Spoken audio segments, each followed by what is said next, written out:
Ladies and gentlemen, welcome to episode 48 of Quarantine Etiquette with the Royal Butler and the Royal Dachshunds. Now, over the past few weeks I've been demonstrating the correct way to lay up an afternoon tea table and a tea tray, and I also now run online tea classes, fun interactive classes through my website. And one of the questions I get asked a lot is, what kind of teas do I enjoy? How do I store them? And how do you make the perfect pot of tea? And I thought this is a great opportunity to showcase this. With the assistance of the Dachshunds, I'm now going to show you exactly what kind of beverages I do enjoy and also what kind of beverages they enjoy.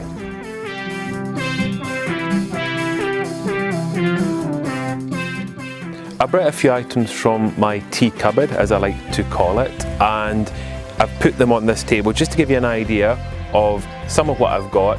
And also how's the best way to store these items. So let's have a little look at what I've got. So here we've got a selection of teas that I've either been given as gifts or that I have bought, and I've got everything from Chinese teas, Japanese teas, Indian teas.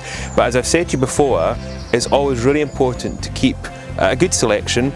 But I've always got some Earl Grey tea, which is the China tea, and some Assam tea, which is the Indian tea. Those are the two teas that I would normally offer my guests when they come to visit.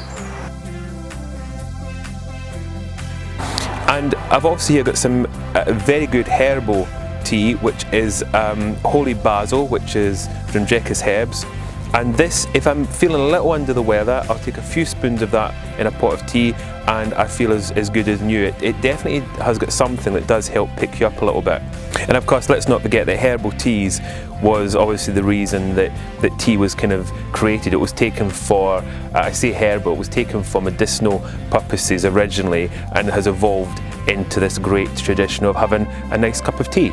In this little glass jar, which is airtight, I've got a few alternative teas, the ones that I wouldn't normally offer. There's green teas, again, herbal teas, just a good selection so that if I want them or one of my guests requests them, I've got them in this very smart little jar.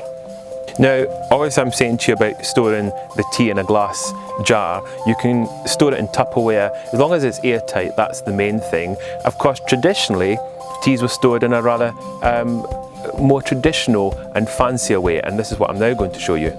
Here we've got a vintage tea caddy, very smart, beautifully made. It even has mother of pearl inlay.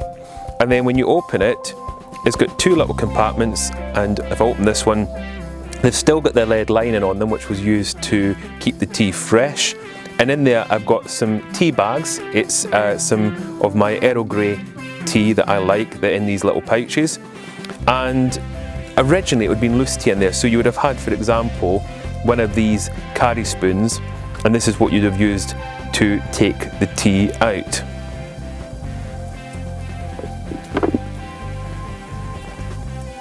This would have been locked because tea at one time was very valuable, so it would have been kept locked and the lady of the house would have kept the key. Sadly, back then, even the butler would not have been trusted with the key. That gives you an idea of how valuable the tea was. It is true, as butlers do enjoy our teas and our gin and tonics. So as you can see, I've got a mix of tea bags and loose, and just to give you an idea, for those of you who might not have seen loose tea, if I just open this, and I'll sprinkle some on my hand, there is some loose tea, Earl Grey loose tea, and if I was making a pot of tea, I'd use 2 good spoonfuls of that for the pot, potentially 3, and always remember that when making your tea, you pre-warm the pot and then pour the water out and then put your tea in. And then here we've got some tea bags, very smart tea bags, again Earl Grey. And did you know that the tea bag was invented by accident? It was used for transportation from America to around the world, and when it came over, especially over to the UK, we used these. We actually put the whole thing in our teacups, so we obviously, or our teapots. So we obviously thought that was how we were supposed to do it, and that was how the tea bag was invented, by accident. I'm full of interesting facts. Now, if I was making a pot of tea, I would pre-fill this with some boiling water. I'd then swirl it around, so give it a good swirl, pour the water out, and then if it's tea bags, 2 to 3 tea bags in there, leave it for about 4 to 5 minutes max, no longer. I normally say about 3 minutes, but you can, if you like stronger tea, 4 to 5 minutes.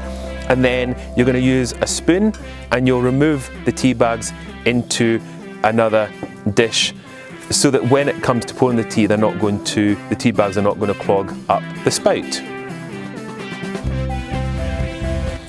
And then with the loose tea, pre-warm the teapot again, 2 to 3 either teaspoons, or if you've got a spoon like this, 1 or 2 of these.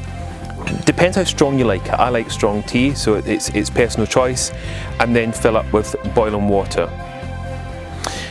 Last few little pointers just to mention, always have some sugar cubes or loose sugar, but sugar cubes to my mind are a bit more presentable, and also have some sweeteners. And always have a couple of fresh lemons around in the house, because if somebody wants some finely sliced lemon with the Earl Grey, then it's perfect to enhance the flavour. And then my other personal favourite, as well as Earl Grey, is lemon verbena, which I've got here. A couple of spoons of that in a teapot, and it is absolutely delicious. And now I'm going to hand you over to the Royal Dachshunds, who are going to very quickly talk you through their favourite beverages or beverage.